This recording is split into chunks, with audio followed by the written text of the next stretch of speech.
Hello, my name is Elena, and I want to tell you a story about how one English class changed the way I learn. One day, I asked my teacher a question that, along with the answer, changed everything for me. It was a bright Tuesday morning. The classroom was filled with my classmates, each one ready for another day of learning. But that day felt different. I had a question in my mind that I couldn't ignore. It was about English and how to really learn it. I looked around. I could see Maria, who was trying to memorize vocabulary, and Javier, who seemed lost in thought. Then there was me, thinking about my question. Mr. Johnson walked into the room with a big smile as always. "Good morning, class," he said cheerfully. "Good morning, Mr. Johnson," we all replied. The class began with some exercises. We repeated sentences, practiced vocabulary, and listened to Mr. Johnson explain grammar. But my question kept repeating in my head. Finally, I raised my hand. "Yes, Elena?" Mr. Johnson looked at me, his eyes full of curiosity. "Mr. Johnson," I started slowly, "how can I learn English correctly? I study a lot, but sometimes I feel like I'm not improving. I want to understand English and speak it well." Mr. Johnson smiled, as if he had been waiting for a question like this. "That is a wonderful question, Elena," he said, "and it's a question many students have. Let me tell you about some techniques that will help you." The room fell silent. All my classmates, even those who were usually distracted, looked up, ready to listen.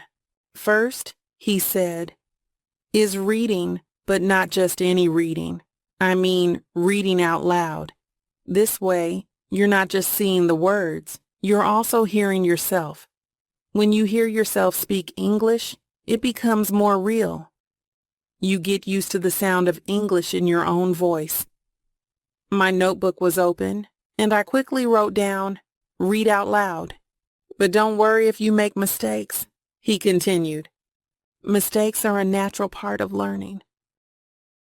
Every mistake helps you learn." Then Mr. Johnson moved to the second technique. Shadowing. "Shadowing is very powerful," he said. "It means you listen to someone speaking English and try to repeat right after them like a shadow. Imagine watching a video and following the speaker, repeating each sentence after they say it." One of my classmates, Javier, raised his hand. "Isn't that difficult?" "Yes, it can be," Mr. Johnson replied, "but it trains your ear and helps you learn the natural flow of English. It may feel strange at first, but with practice, it becomes easier." I imagined myself as a shadow, repeating after a speaker. It sounded like a challenge, but also exciting. Next, Mr. Johnson introduced a technique that made everyone in the class laugh: mnemonics. "Mnemonics are tricks to help you remember things," he explained. "For example, if you want to remember the word butterfly, you can imagine butter flying around with wings. It sounds funny, but it makes the word stick in your mind." We all laughed at the thought of flying butter. I wrote down mnemonics. Maria, sitting beside me, whispered, "I'll definitely remember that." Mr. Johnson went on, "You can create your own funny images for new words. The stranger, the better. Your brain remembers unique images easily." After mnemonics, Mr. Johnson talked about reading and writing.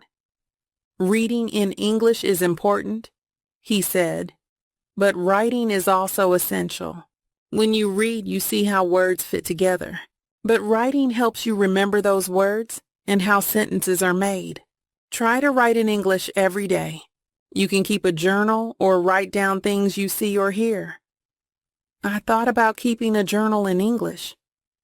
Could I write about my day in English? It sounded like a challenge, but maybe I could try. Julia, another classmate, raised her hand. "Mr. Johnson, can we copy English text to practice? Yes, Julia, he replied. Copying sentences or even paragraphs from English articles is very helpful. It shows you how to structure sentences, and you start to remember the way words fit together. He paused, making sure we understood, then shared another idea. If you have someone who can read in English to you, you can write what they say. This combines listening and writing two skills at once. I imagined asking my brother to read a paragraph while I wrote it down. It seemed like a good way to learn, so I made a note to try it. But Mr. Johnson wasn't finished. He looked around the room, ensuring everyone was paying attention, and then he shared his final advice. Remember, he said, all these techniques are effective when you do them every day. Just like building a house, you need to add a brick each day. Consistency is key. Practice every day, even if it's only for a few minutes. I felt a wave of motivation. Small steps every day I could do that.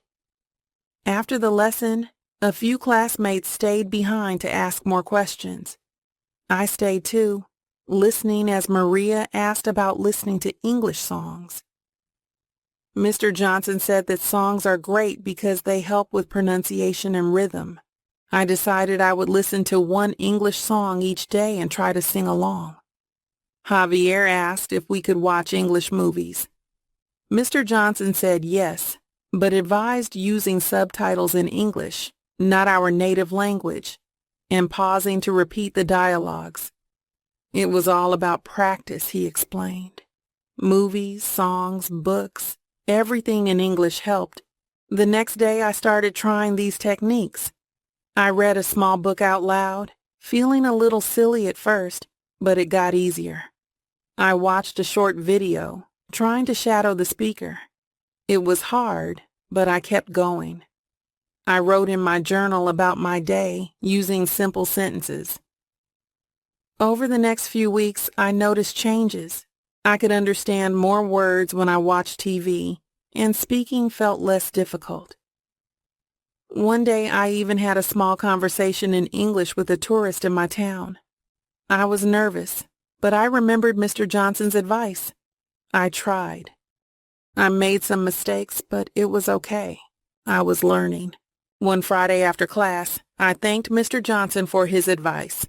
Your techniques really work, Mr. Johnson, I said. He smiled and with a warm look in his eyes said, You did the work, Elena. Just remember, learning a language is a journey. Keep going, and you'll keep improving. So, that is my story.